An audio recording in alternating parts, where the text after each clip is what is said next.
Assalamualaikum warahmatullahi wabarakatuh. Perkenalkan, nama saya Meli Firdayanti. Saya dari kelas B2 non-reguler PGSD 2019.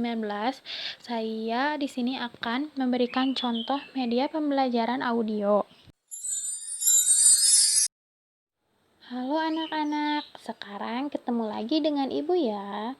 Bagaimana kabarnya hari ini? Insya Allah semuanya baik ya. Sekarang kita akan langsung ke pembelajaran, yaitu pembelajaran IPA tentang perkembangbiakan tumbuhan. Sebelum memulai pembelajaran, mari kita simak cerita Kak Dewi dan Rara. Suatu hari, Kak Dewi mengajak Rara untuk menanam bunga di pekarangan rumahnya. Setelah beberapa saat, Rara mengamati bunga-bunga kecil yang baru tumbuh di bawah bunga-bunga yang besar.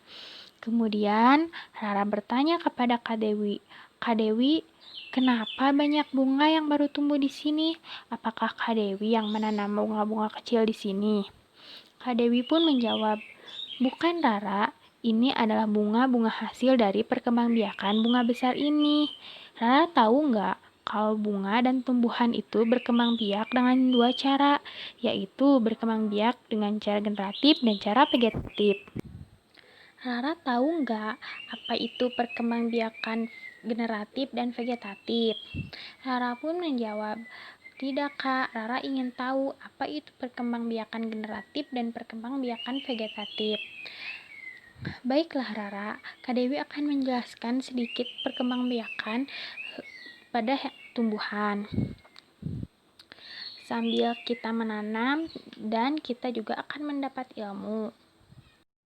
Cara penyerbukan yang pertama yaitu penyerbukan sendiri. Penyerbukan sendiri adalah serbuk sari dari satu bunga jatuh ke kepala putik bunga itu sendiri. Dan yang kedua yaitu penyerbukan tetangga.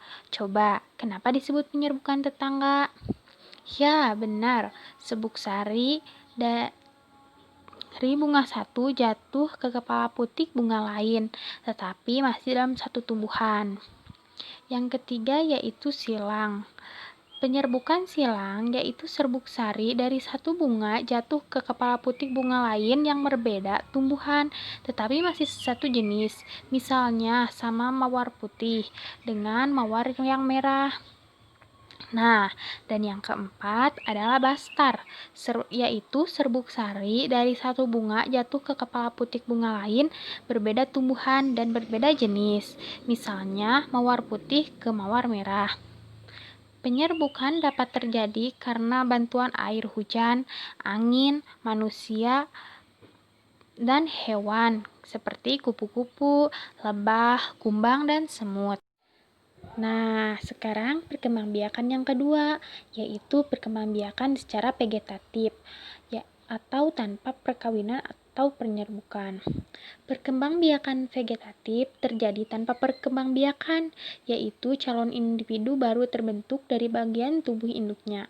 Sifat individu baru sama dengan sifat induknya. Perkembangbiakan vegetatif ada dua macam loh. Yang pertama yaitu dengan tunas. Yang pertama adalah perkembangbiakan vegetatif alami atau tanpa bantuan manusia. Contohnya yaitu 1. Tunas. Tunas muncul dari pangkal batang tumbuhan. Tunas tumbuh menjadi individu baru. Contohnya pisang, bambu. Dan yang kedua adalah spora. Spora adalah butiran seperti biji terapi berukuran sangat kecil. Contohnya tumbuhan paku dan lumut.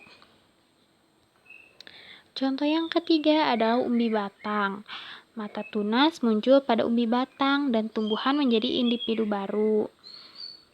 Contohnya yaitu kentang dan umbi jalar. Umbi lapis yaitu berupa kumpulan daun yang berlapis-lapis membentuk. Sekian contoh media pembelajaran audio dari saya. Mohon maaf apabila banyak kesalahan. Terima kasih. Assalamualaikum warahmatullahi wabarakatuh.